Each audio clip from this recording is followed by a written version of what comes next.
What is up, guys, and welcome back to the One Night in Bangkok podcast. My name is Eric. Ern is back from Japan. Ern is here, my best Bangkok podcast buddy, and we're bringing you some of the best people, places, and stories from right here in Bangkok, Thailand. If you're new to the channel, hit the subscribe button. We've got a lot of new things coming up. We're planning some events. We've got a lot of news. We're going to be covering a lot of nightlife topics in the near future. So hit the subscribe button. Check out our Clips channel. Check us out on Spotify and Apple Podcasts if you want the audio version. And go down in the description and follow our new Instagram account, Nightlife Thailand. That's a lot to say in the first 30 seconds. Yeah. So tonight we're just catching up on some things from the last week because I haven't seen Ern or talked to Ern. Yeah. And I feel like a lot has happened in the past week. So what have you been up to?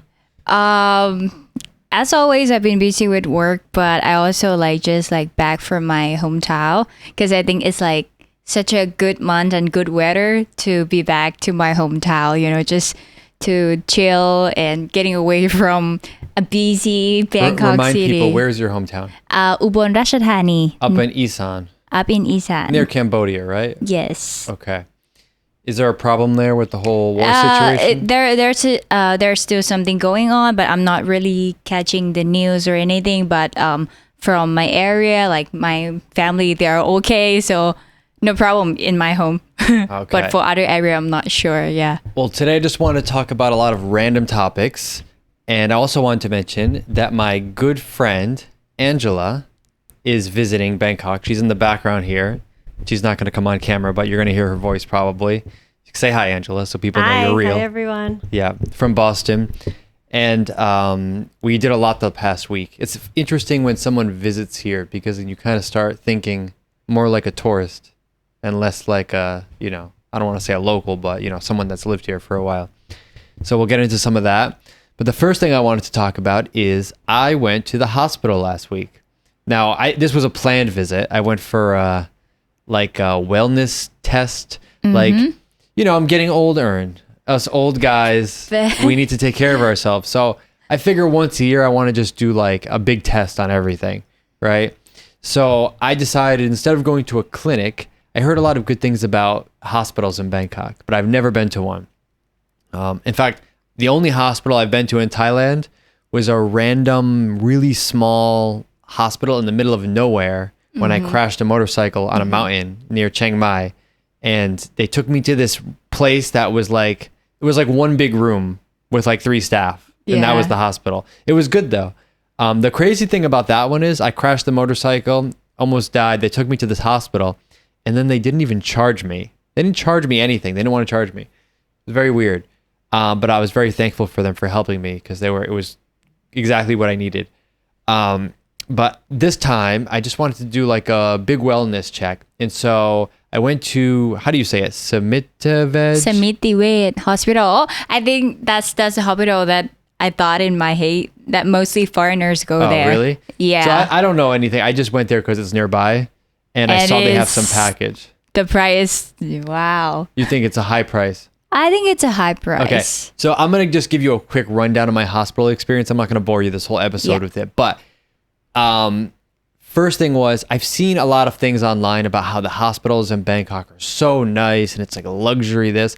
And I've seen some Instagram reels and they look incredible. The hospital here, Samitivet, or however you say it, it was fine. I didn't think it was anything extraordinary, I mean, the one thing that kind of stood out was in the lobby, they have a guy playing a grand piano, which I thought was interesting. I don't think we have that back home, right? We don't have that at Mass General, a guy playing a piano. Nope. No. So that was cool. But basically the package I got, it's based on your age. So if you're between this age and this age, they recommend this, and then this age, this age, this.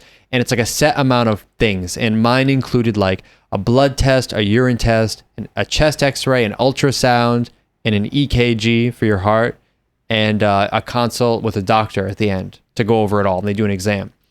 And it was around, I think the price was 10,500 baht for the package I got. And I had them add in a vitamin D because they do blood work, but I wanted them to add in a vitamin D test too because I'm low in vitamin D, which they did.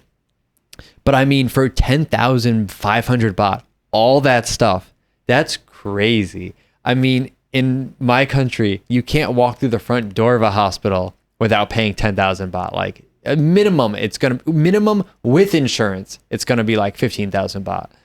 Okay, just to like walk in the door. So to get all that stuff here, you know, so I just was doing like a routine test. I didn't think anything was really wrong with me. But the ultrasound, they did find something, and something that needs to be addressed. Now, I'm not dying yet, but I know Duran's disappointed. What? She wanted to take over.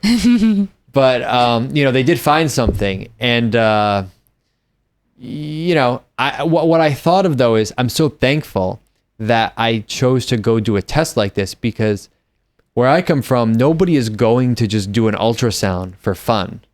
Like, you only do an ultrasound or an x-ray if something's already wrong with you. All right. And because I was like proactive about it and did this test, they found something, and now it's, you know, it probably won't be an issue, because we'll make a change or do whatever we have to do. But can you say what that is? It's complicated. It has to do with cholesterol and blah, blah, blah. It doesn't matter. Something in it doesn't matter. It's complicated.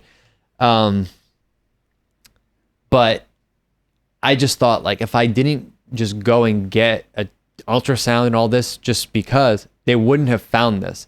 And I thought, like, wow, if people coming to Thailand, like, I would recommend, if you're coming to Thailand for a 1 or 2 week trip, take half a day, an afternoon or whatever, to go do one of these like wellness packages and just test everything, because the value is so incredible here to do all that testing for such a low price. I mean, relatively low price. It's so worth it. Even if you don't think you need it, you don't know. Maybe they find something, and the earlier they find something, the easier it is to solve. So I highly recommend that. There were a few, it was a little bit weird. Like, I noticed, you know, compared to, like, again, I'm just comparing where I'm from. I feel like people in Thai hospitals or like in the medical field, they're not nearly as like warm or personable as in the West. They're very like cold and robotic. Like, when they're doing the ultrasound, the girl is just like ignoring me. And I can tell something's wrong because I can see her reaction, and she calls someone over, but they're like talking like I'm not even there. But I know something's wrong. Yeah. Right?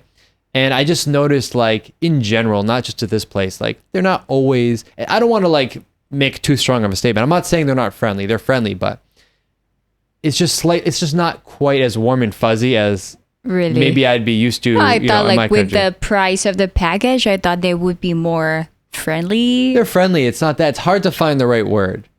But for sure, like, you know, in the West, where I'm from, I don't know about Europe or whatever.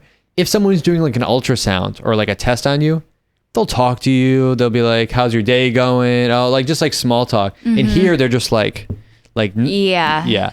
So, but I will say, when I got to the end and I talked to the doctor, it was great. Like, it was a Thai doctor, and he was very easy to talk to. I had some things I wanted to ask him about. He listened to everything I had to say. I asked questions, you know, it was great. So, and they have basically, the way it works is they have like a whole wing of the hospital set up for this, and there are stations that are numbered. So you get like your paper, and then you go to like, okay, station 1. Then you do that. Someone takes you to station 2, and then you go. The whole thing took like 3 hours for me. And they gave me like a 150 baht voucher to Starbucks, I guess. I guess they do that because to do some of the blood work, you need to not eat for like 12 hours. So people come and they're grumpy. Like, I probably was grumpy. So they give everybody like a voucher for Starbucks. So after they take the blood, you can go get food. So anyway, highly recommend it, whether you do it at that hospital or another hospital while you're here, because I never would have done it. Like, this is the first time I even thought about it. I've never done that. So maybe because I'm growing old now. Yeah, and I think it's also interesting to see the difference between Thai hospitals and not Thai, public hospitals and private hospitals. Yeah, but mostly based from my experience or from my grandmom experience with the public hospital, it's not really convenient, and every time, like, you waited, like, you maybe get the queue like at 6 a.m, but you got to do like the health check like 2 p.m. and they not really care about you. Like, to be honest, I'm not saying that all hospitals are bad, but mostly because, like, you know, the difference of the price is very low. So they have tons of like patients that want to have the health check or check what happened. And that's why they're not really care to just make it fast and then, okay, go. How does it work though? Do all Thai people have health insurance from the government, or if you work for a company, you get like, I don't know what's it called, like Prakan Sangkom, Social Security, that one. But for old people, in Thai we call 30 baht that cover everything. But actually it's not everything, but like all the basic health check. What do you mean 30 baht? What's the 30 baht? It's like the project from the government that help poor people. But why is it called 30 baht? Maybe it's cost like very low, but I'm not sure. Like maybe it start from 30 baht, but you can search it up. I'm not really sure because it's just for my mom and my grandmom. Like long time ago, like the previous government that they have this project, and then they just try to help all the poor people. And mostly they cover all the basic health check, but it's not like, all in details. It's not really premium, but okay, you got to have the health assess. Well, I have been in a public hospital here because I know somebody that got into a motorbike accident. Yeah. Actually, Angela met her coincidentally, the one in the black. And basically she was taking a motorbike somewhere. This was a few years ago. And she had a dress on. She was holding the dress, and the bike driver was going really fast, and he went over a bump, like over a hill. And when he went over the hill, she lifted off the seat and her dress fell into the wheel and the bike flipped, and they both landed on the pavement. Actually, her dress got ripped off of her apparently, and they both landed on the pavement, and she fractured her pelvis. And the bike driver got back on the bike and took off and left her. And I think one of the reasons was the driver was not the person in the app. It was a different person. Yeah, you told me that. Which I think is getting fairly common here. And because of that, I don't remember exactly what happened, but I remember there was some issue about the app not wanting to pay for the hospital bills. And I remember this was I remember they told me what it was. I don't remember. I don't want to misquote it, but I think like the first like 2 or 3 days in the hospital, they owed like 40,000 baht, which, it's all relative. Like to some people, that's a lot of money. But one thing that kind of blew my mind in this hospital was they were washing their own dishes in the hospital room. Like the hospital room had like a sink and like a dish rack, and you wash your own dishes in the hospital, which I thought that blew my mind. Like they're eating and watching things. Yeah. Because I don't know. I mean, it's like when I'm in my school, like there's the office for like the teacher where they like, have their own break and like do their paper, but they also have their sink just to wash their dishes because they eat there, same as like the hospital. So it's something very normal here in Thailand. Yeah. So anyway, that was my hospital visit. The other thing I wanted to talk about is a few episodes ago we talked about Bangkok being unaffordable. Yeah. And very few people apparently watched the video or understood what the point of the video was, because a lot of people started ranting like, oh, Bangkok's is way cheaper than Los Angeles, or Bangkok will always be a better value than this place. But that's not what the video was about. The video was about a specific article, which I'm not even saying I agree with the article. I'm just saying this is the article that was talking about a study from a German company. And the German company said they did a study on basically the cost of a 2-bedroom apartment compared to the average Thai wage in Bangkok. It was a very specific measurement. And based on that, they ranked Bangkok the least affordable city. So obviously some things in Bangkok are extremely inexpensive, even for Thai people. But as far as like housing specifically, and I can see how this can be true, housing, I think for Thai people is very expensive in the city, along with a lot of other things. So that was the point of the article. It wasn't to say like Bangkok isn't a good value or it's too expensive for me. It's not about me. It's about Thai people. Yeah, that's true. So, I mean, I'm still going to complain about and I kind of like brought up the expensive pizza. I noticed the price of pizza has become very expensive. I learned something. Someone was kind enough to point out that some of the ingredients that might be very normal for me, like mozzarella cheese or the sauce or whatever, could be very expensive here because they have to import it all. So I didn't think about some of those things. So I kind of get that. I'm still saying the 190 baht bagel and cream cheese is ridiculous. So, I mean, Angela, we're bagel people, right? Yeah, like that's what a bagel goes for at home. $7 for one bagel and cream cheese. Yeah, it's like 5, 6. Yeah, but yeah, 7. I haven't seen. That's 7, crazy. but Yeah. So, yeah, so that was that. So a lot of people reacted to that episode. And then we also had the one with my new friend Shai, who's a doctor. You weren't here for that. He's a doctor, and we were talking about some of the benefits, as a man living in Bangkok, some of the health benefits.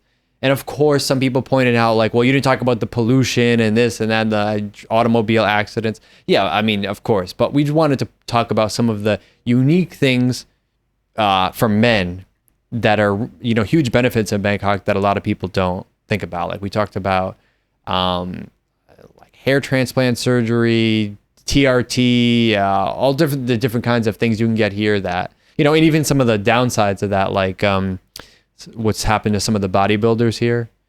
Do you know anything? Have you ever heard a story about like bodybuilder dies or, Thailand is a really big place for bodybuilders because the drugs are easy to get here. Really? You didn't know that? I don't know. Yeah. It's very easy to get some like drugs that bodybuilders want here, where it's very illegal in the West. How? You can just walk in and buy it. Oh. Yeah. But that also can cause some issues. So anyway, if you didn't see those 2 episodes, I'm not going to recap them all now. Go back for the last few and watch those. Yeah. And I also wanted to say I was kind of surprised that the episode with Shai, the doctor, about like the men's health stuff, a lot of people watched that. And I was a little surprised because you weren't here. And I didn't want to say it was a boring topic, but it's just not like the typical stuff we talk about. So if you guys like that kind of stuff, let me know. And then maybe we'll do, I don't know, more of that kind of, not men's health, but like other kind of stuff, So let's move on. What you prepared today? Hey guys, I wanted to let you know that we have started a brand new One Night in Bangkok community group hosted on the school platform. If you're coming to Bangkok soon, if you're traveling here, if you're thinking about moving here and you want to get the most out of your Bangkok experience, you want some tips on how to get set up here, or if you just want to know the best places to go out, join the group down below. You can talk to Ern and I directly there. You can meet like-minded subscribers. And in the coming months, I'm going to be putting out a lot of guides and helpful info to help you guys get out there and have a great time in Bangkok. So join us down at the link below. It's totally free and we'll see you there. Now let's get back to the episode. All right. So Angela got here about a week ago. Tonight's her last night in Bangkok. Yeah, I know already. So fast. Ern saw her when she was here last year too. Yeah. And since she's been here, we've done a few interesting things. We went to the nightclub Muin, which I haven't been to in a while. That's in Thangla Ekamai. And we saw a DJ that we really like called Showtech. It's 2 guys. And what's funny about that is, Ern doesn't know this. A long time ago, about 10 years ago, I was starting a podcast with Angela. Huh? Yeah. Because Angela and I work in like the nightlife entertainment industry. And we often are in situations where we can interview like famous DJs and like big acts. And so I thought like, oh, we should take advantage of this. We should do like a podcast. This was 10 years ago, right? And the first interview was this DJ, Showtech, at a music festival we were at. We were doing something at this music festival. And then so we literally made, I told her, I remember pitching this idea to her. I'm like, this is what we're going to do. We have no experience. We're going to make a blog and make it look like we're journalists. And then we're going to apply for a media pass for this festival. And we got it. And I think we did 3 interviews that day, and Showtech was the first one. So it was just crazy to now, like, 10 years later, we see them at a club in Thailand, of all places. Yeah. Nothing, nowhere, that podcast didn't go anywhere, by the way. And we did like... Did you upload it? It ended up being a blog for a long time. How many interviews do you think we did total? We probably did like more than 20, right? Definitely. Probably, I mean... It's on YouTube or... No, but we never posted it.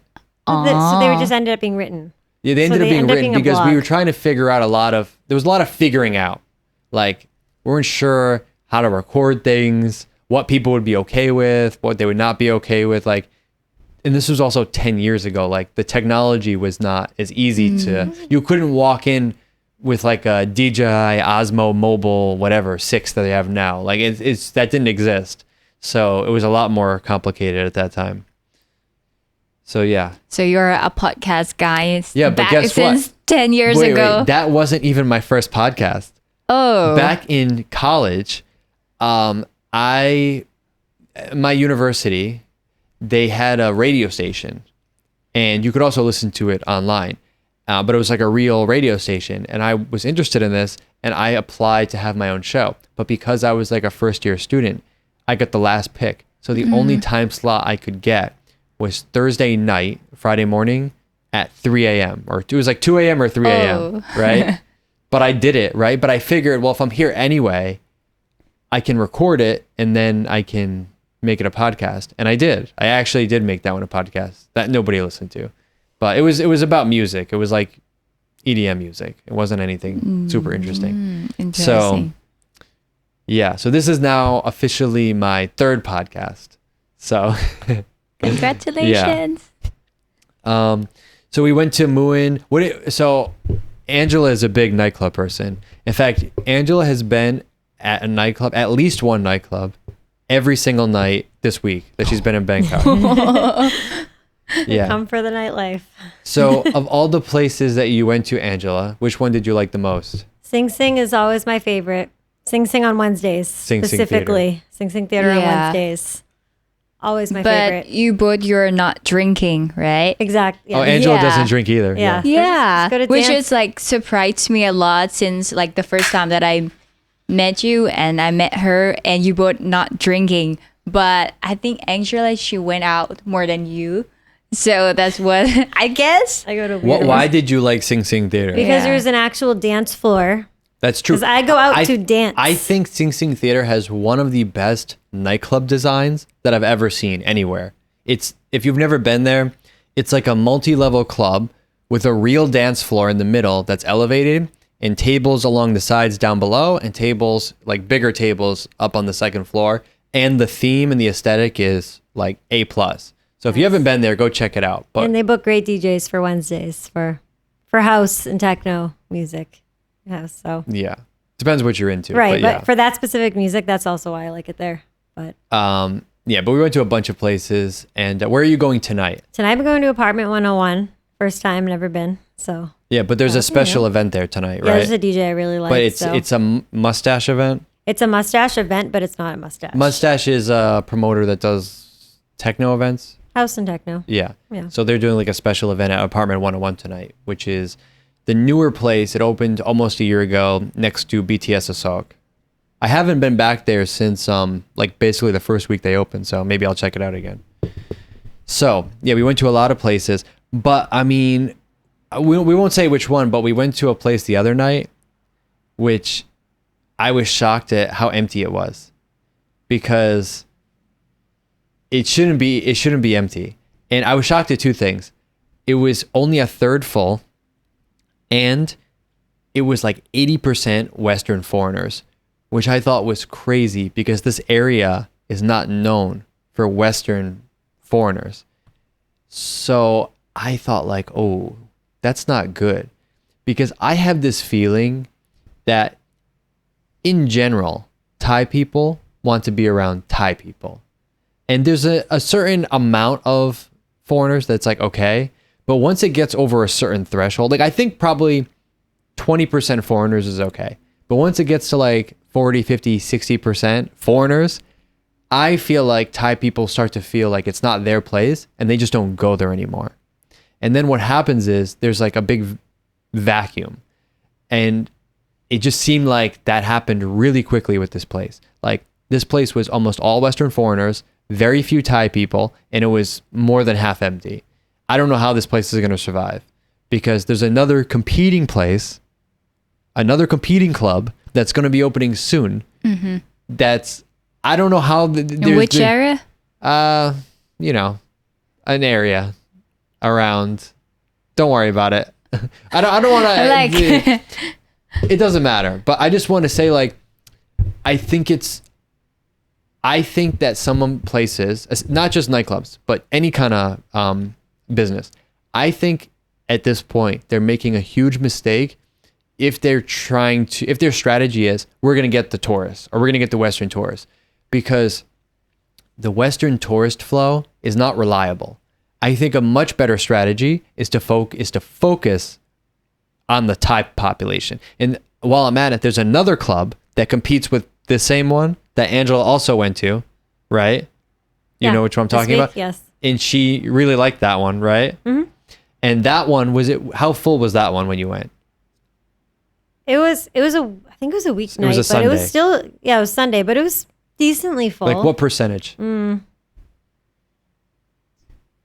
hard to say. I mean, less than half, I think. Oh, but really? just because, Did you leave early or did you stay? I got there around, I don't even know what time I got there, but I didn't go to the beginning. I didn't stay till the end. I don't remember what time. Okay, you're not being very helpful in this that's not conversation. helpful. But were you there at like 1:30 or 2? Yeah. Okay, yeah. and So I just peak guess, time. how full? Half full? More than half? I think all the tables were full in the middle, but not on the sides. Okay, well, so that's still pretty decent then. Yeah. But that club, and what percentage do you think of Westerners were there versus Thai? I didn't really look at the people. I kind of chilled in the back. I bet it was, because I have a friend that goes there. I bet it was like 90-10 Thai people to Westerners. The people in the back with me were Thai, but Oh, okay. there's some of us chilling in the back. But. So my point though, sorry, we're going to move on. But my point is just that I notice when a lot of businesses open recently, whether it's a nightclub or a restaurant or some other shop, a lot of places seem to be focusing, they're so fixated on tourists or Westerners. And I think it's such a big mistake because it's not reliable. And like, Thailand was very hot for the last few years. And I think it's cooling down a little. And when there are new restrictions, maybe you don't know about this, there's new restrictions on the entry of tourists, visa exempt entry rules. Mm-hmm. It's not getting easier for people to come here is my point. So, but do you think if they focus more on Thai people, the price of like the entry fees or drinks should be lower, or they should be priced based on what they think they can get. But that's why they want to target the tourists, because they think, we can get higher prices. The problem is if there's no tourists, then it doesn't matter what the price is because they're not here to buy it. So because even I asked my friends that they like to hang out with foreigners, some of my friends, but you're talking about girls, right? Girls, yes, of course. Okay, but they also point out about like the price that maybe it's just like they said, like maybe just only foreigners can afford it. It's not really target to Thai people. Yeah. So or even like I mentioned about like, this club I like to go, this bar, and some of my Thai friends, they're like, that's just for Farang. Like, how can Thai people go there? Or let's go to the live music band bar, Thai bars. That's what they told me. So I mean, I understand. When I first got here, I never thought of a place as being like, with maybe very few exceptions, I never really thought of a place as like, this is a foreigner club. There were some that had more or less, but every club was mostly Thai people. Now though, like we went to another place, Angela, after we went to 2 places the other night. Yeah. The second place also packed to the brim with foreigners, mostly foreign guys. Yeah. So, I get it. I'm a foreigner too, but I didn't come to Thailand to hang out with a bunch of Europeans. That's what I'm going to ask. Like, do you think like foreigners want to hang out with foreigners, or they want to hang out with Thai people? It's okay to some extent, but yes. I don't want to go someplace and feel like I'm in Europe. It doesn't make any sense. Yeah. Yeah. I want to see Thai people. Yeah. It's same with like when I go to other country, I want to see like how there are local people party. Imagine if you went to Japan yes. and you went to a bar and the bar was 80% Thai people. Like that would be weird, right? No, I'm not going to go there then. Yeah. So I'll just leave and, go to some street food, drink beer, and then talk to Japanese people. That's what I mean. Yeah. So, and we've been getting a lot of questions about like nightlife options, where to go, where to hang out. we have a private community group down below. Go check that out. It's in the description where we talk about some of this stuff. And I'm working on a few things about this topic coming soon. Stay tuned. Yeah. Been working for so long and still waiting when? Just soon. So the other thing that we did this week, I did with Angela, is we went to Bangkok Community Health. Yeah, So- I see that. Can you explain this area, Khlong Toei, what this area is like if people don't know about it? Khlong Toei, as a like for Thai people from we know, it's like where mostly, how can I say, it's not like that. Can you say like poor people or like just the people that need help, you know, with the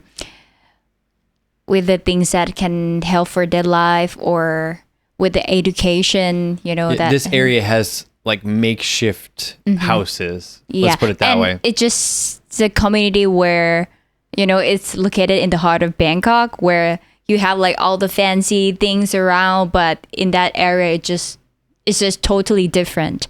Yeah. Even if it's in the heart of Bangkok. So we've had Frizo and Greg on the show, who are the founders of Bangkok Community Help Foundation.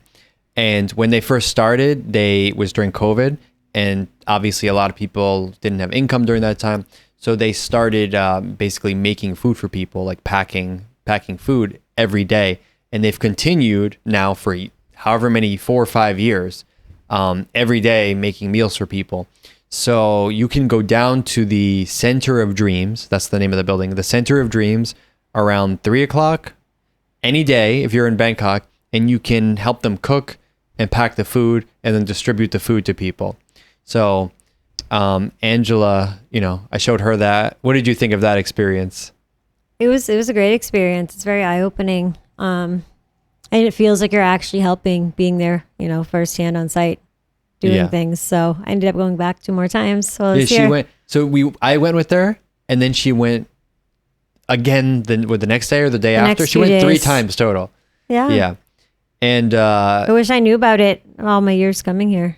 when we after you finish making the food, they kind of take you around while they distribute the food and kind of tell you about the area and some interesting things like they explain how they built this house for people, and they explain kind of like some of the problems they're trying to solve in the area, because the area, people are living above essentially raw sewage. Like it's like on a swamp or whatever, and under it is just water and, you know, sewage water.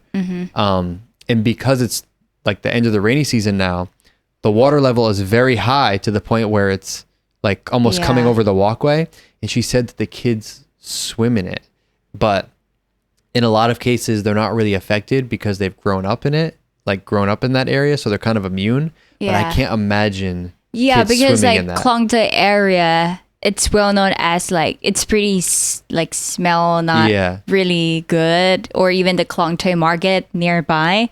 Every time that I, you know, hop on the motorbike and went past, it's just, you know, it's not really good.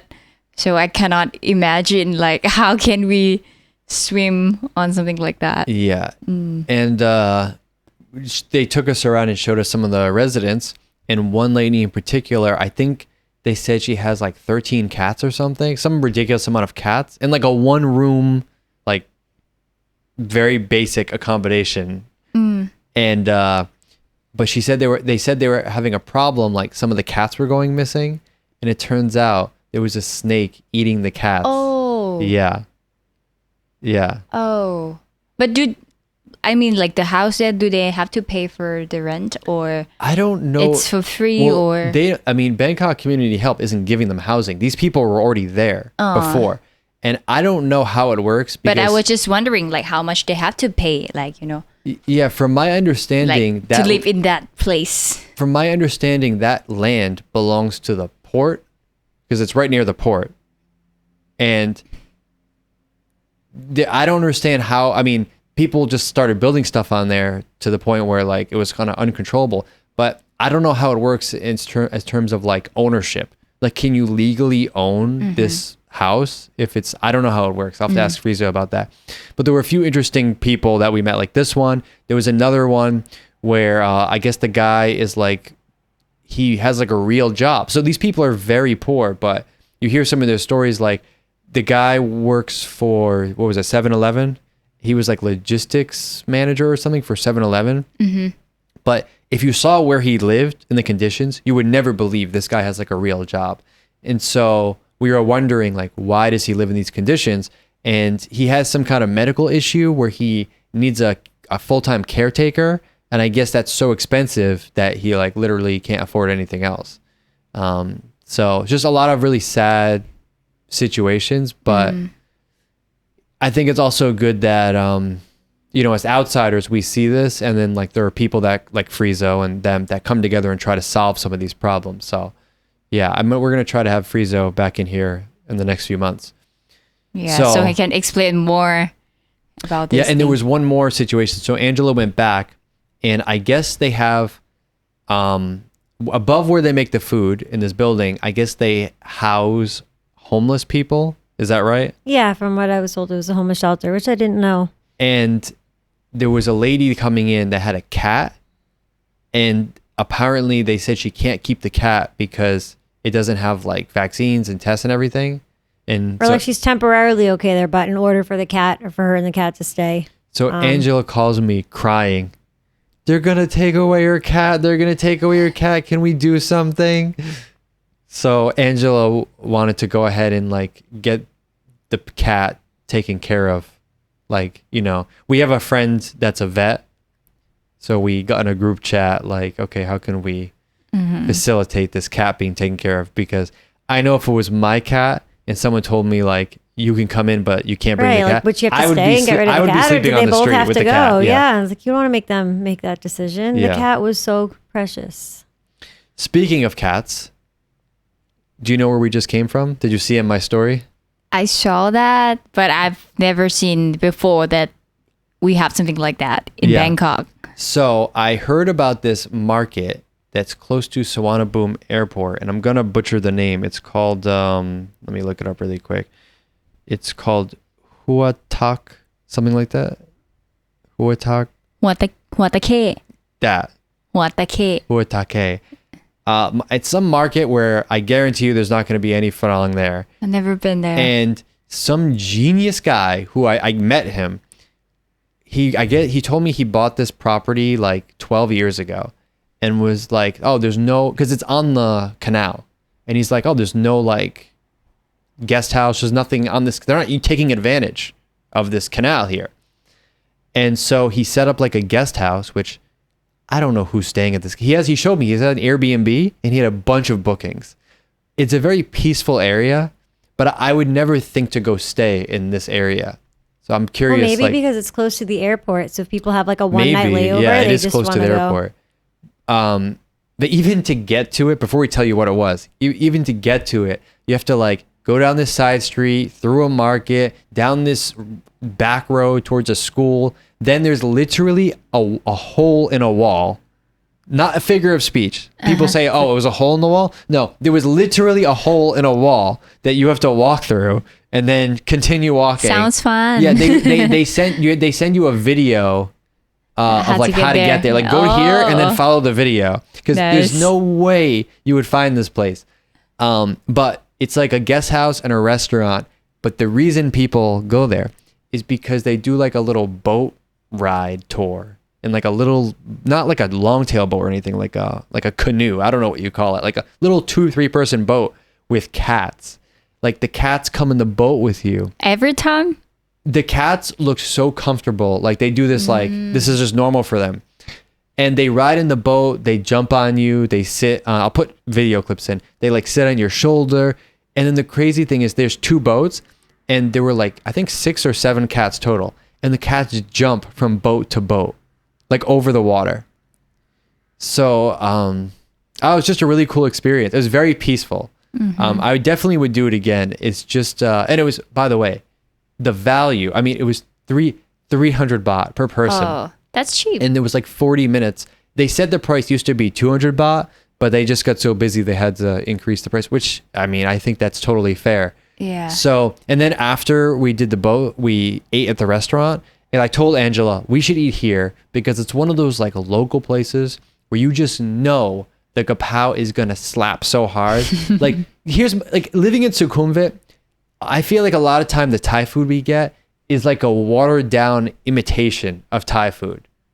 You've seen me when we go to a restaurant and I beg them, please make it spicy. Just make it have any flavor. Yeah. And it's just like they look at my white face and just are like, nope, no flavor for you, Eric. Yeah. So this place, I was like, whatever I said, like, ao pad kapow kai dao, pad kapow gai kai dao, ped bokati kap. Ped bakati. Yeah.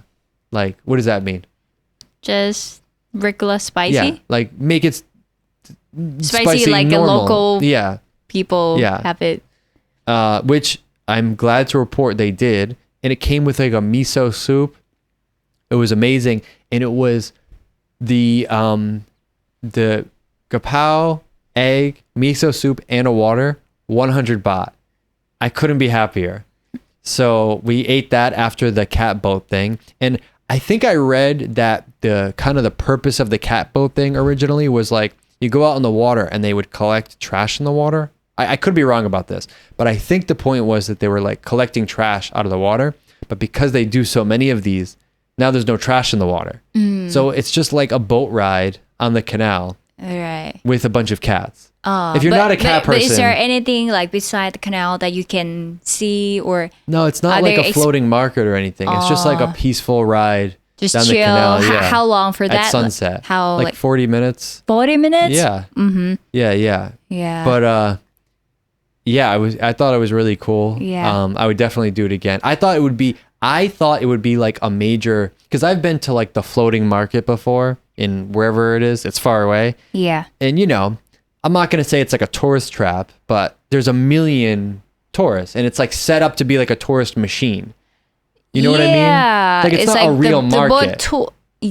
There's some real market, but like mostly right now they're just, selling, especially the price, like, tourists coming for sure, so we're gonna sell with this price. When they're selling like stuff or that even the price want. for the boat tour, like I remember like long time ago when I went there with my boyfriend, and then they saw like, okay, that's foreigner, and then they told me the price like 800 baht, and I was like, really? Like how long for the boat tour?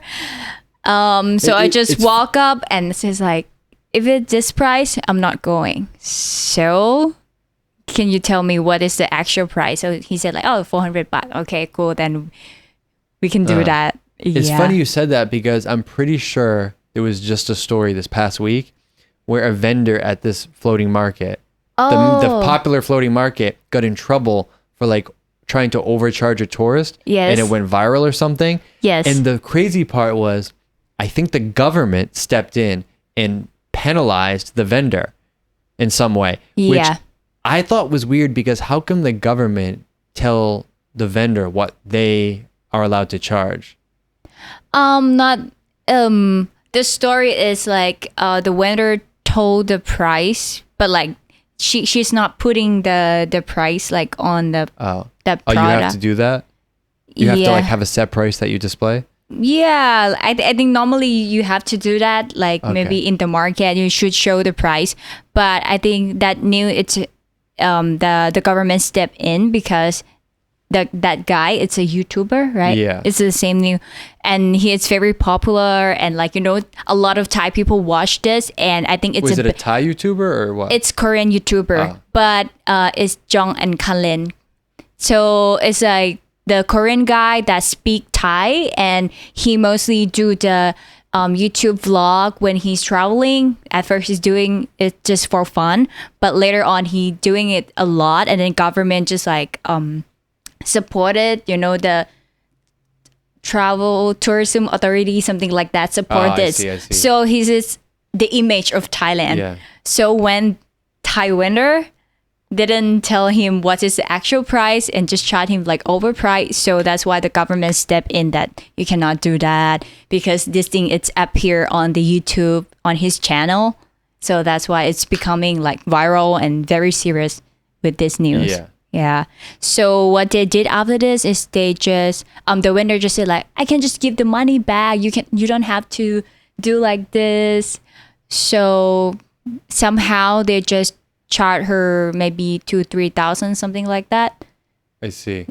And that just to her to put the price on your. And this was at the big floating market. I don't remember the name. I don't remember. Like, I just saw at like one of the popular ones. What's going on and all because you did this to the YouTuber, the right YouTuber that like representing Thai tourism. For sure, if they did it to this YouTuber, no one would care. Yeah, but it's like the right YouTuber, the like representing Thailand, you know, tourism. So you did to the wrong person. Yes. All right. Well, the cat thing is not like this tourist trap at all. I thought it would be like tons of Western people or whatever. Yeah. I saw no Western people, just Angela and me. Yeah. I saw some Thai people hanging out, but just even in the boats, it's not like a big operation. They've got like 2 boats. Is there anything else that you can do? Like some activities that... So there's a market like right on the other side. So if I could do this again, what I would do is I would go at like 2 p.m. in the afternoon. The boat thing starts at 4. They do it for sunset. So I'd go at like 2 p.m. I'd walk around the market, which I think would be cool because it's for sure like a very local area. It's not going to be like Jod fairs or something, you know? I'd spend like an hour and a half doing that. Then I'd go and do the boat, and then I would get food at the restaurant. That would be a great afternoon activity if you're visiting Bangkok. So I'm going to put the link to them in the description. I believe you have to make a reservation in advance because, like I said, they have like 2 small boats. Like it's not like a big operation. So message them and, you know, book that if you want. And I don't know, tell them we sent you. I don't know. We don't get anything. Go. Yeah. But I'll for sure go back. Yeah. So that is what has been going on the last week. This is Angela's last night. I think we might go to a rooftop and get food. Do you have any recommendations on what rooftop we should go to? I've never been, I don't go out much lately, so maybe you just need to recommend this. I think we're going to go to Hanuman, Akara Sky Hanuman, maybe. For food? Is that not good? It's good, but it's not that so many options. Oh, okay. I wasn't sure. Yeah, we definitely need to eat something. So I don't know. We'll figure it out. I wanted to go to that one though because they have the cool performances. That's right. Yeah. So anyway, if you guys are coming to Bangkok soon, hit the subscribe button. Join the One Night in Bangkok group down below for sure because everybody in that group is going to get something from me very soon for Christmas. Yay! So join that group down below. Say hi. Let us know what you're up to. Check us out on Apple and Spotify podcasts, and we will see you in the next one.